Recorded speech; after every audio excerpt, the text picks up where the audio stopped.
Hello friends, કેમ છો બધા? એકતાસ કિચનમાં આપ સૌનું સ્વાગત છે. આજે આપણે બનાવીશું ચોકલેટ મફિન્સ. તો ચાલો આપણે એની સામગ્રી જોઈ લઈએ. Oreo biscuit, cocoa powder, melted butter, milk powder, sugar powder, decoration માટે ચોકલેટ, ડેકોરેશન માટે colourful balls, vanilla essence, baking powder તથા બેકિંગ સોડા. તો ફ્રેન્ડ્સ, આપણે હવે બનાવવાનું સ્ટાર્ટ કરીએ. ઓરિયો બિસ્કિટને આવી રીતે રફલી તોડી દેવાના છે.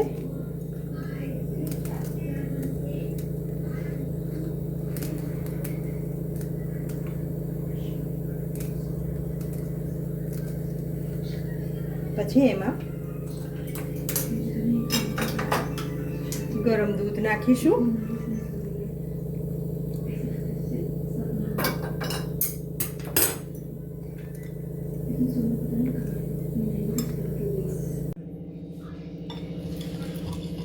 બિસ્કિટને દૂધ નાખીને મેલ્ટ કરી નાખવાના છે. પછી એમાં 2 ટેબલ સ્પૂન મિલ્ક પાવડર છે તે નાખવાનો છે.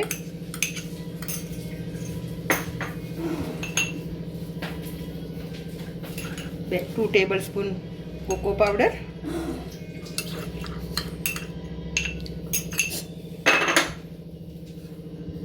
2 ટેબલ સ્પૂન સુગર પાવડર છે.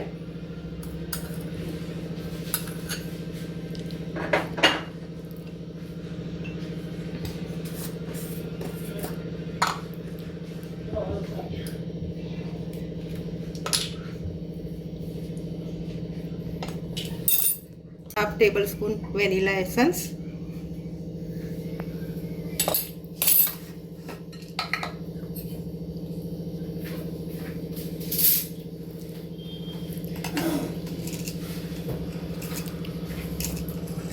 હાફ ટેબલ સ્પૂન ખાવાનો સોડા અને half tablespoon baking powder.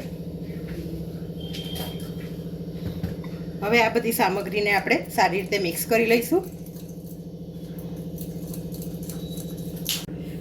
फिर लास्ट में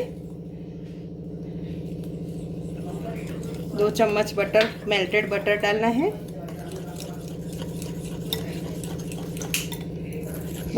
फ्रेंड्स, बटर नाखवाથી આપણા મફિન્સમાં શાઇન આવશે અને સોફ્ટનેસ આવશે. એ જરૂરથી નાખજો. ફ્રેન્ડ્સ, આપણે આજે ઓવનમાં નથી બનાવવાનું, ગેસ પર બનાવવાના છે મફિન્સ. તો આ મેં મીઠું છે તે મેં કેટલી વખત યુઝ કરેલું છે બેક કરવા માટે. આજે આપણે ગેસ પર બેક કરવાના છીએ મફિન્સ. આવી રીતે આપણા ઘરે કાંઠલો હોય તે મૂકી દેવાનો. અને આ મેં મફિન્સના બાઉલ છે, એમાં મેં બટરથી ગ્રીસ કરીને ઉપર કોકો પાવડર સ્પ્રિંકલ કર્યો છે. હવે એમાં આખા ફૂલ નથી ભરવાના, આપણે ફૂલવા માટેની જગ્યા રાખવાની છે. ફ્રેન્ડ્સ, તમે મારો વિડીયો ક્યાંથી જુઓ છો તે મને ચોક્કસથી કોમેન્ટમાં જણાવજો અને મારી રેસીપી ઘરે ટ્રાય કરજો અને કેવી બની તે મને જણાવજો. હવે આપણે મફિન્સ બેક કરવા માટે તૈયાર છે. એને 10 મિનિટ રાખવાનું છે. પછી ટૂથપીકથી ચેક કરવાનું છે કે થઈ ગયા કે નહીં. તે ચડી ગયા હશે તો ચોંટશે નહીં, ટૂથપીકમાં ક્લિયર નીકળશે. હવે આપણા મફિન્સ રેડી છે. હવે આપણે એની ઉપર ગાર્નિશિંગ કરીશું ચોકલેટ સિરપથી.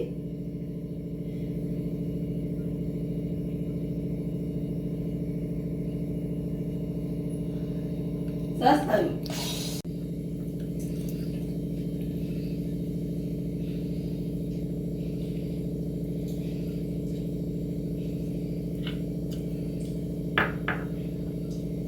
હવે આપણે કલરફુલ બોલથી ડેકોરેટ કરીશું.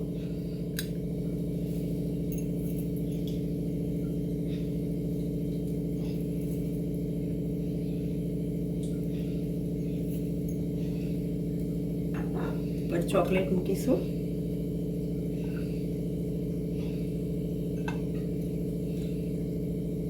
આપણા મફિન્સ તૈયાર છે. તમને કેવા લાગ્યા તે મને કોમેન્ટથી જરૂર જણાવજો.